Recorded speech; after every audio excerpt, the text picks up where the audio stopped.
C'est le moment fort de la campagne pour la présidentielle en France, le débat entre les deux prétendants.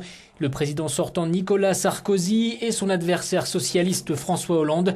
Pas de round d'observation entre les deux candidats qui se sont mis d'emblée en mode offensif. Le chômage a augmenté, si on prend l'ensemble des personnes inscrites, d'1 million, c'est-à-dire 4 millions de personnes sont inscrites, même si elles n'ont pas chacune aucune activité. Si on prend les personnes qui n'ont aucune activité, il y a 3 millions de chômeurs dans notre pays, c'est une augmentation de 700 000. C'est beaucoup, c'est énorme. C'est un record. Donc,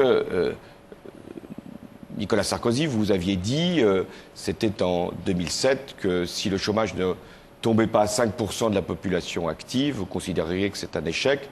C'est un échec. Bon, vous me permettrez de revenir sur les chiffres que vous avez donnés, monsieur Hollande, ils sont faux. Et je vous en donne la preuve. Prenons les chiffres parce que c'est important pour ceux qui nous écoutent. Du BIT. C'est un chiffre incontestable. Bureau international du travail. Le chômage a augmenté de 422 000, ce qui est trop, entre 2007 et 2011, chiffre BIT. C'est-à-dire une augmentation de 18,7%. Les mêmes chiffres, puisque les chiffres du BIT, Laurence Ferrari, permettent de comparer avec tous les autres pays, sur la même période, avec le même critère. Selon les sondages, François Hollande compte une avance d'environ 6 points sur Nicolas Sarkozy.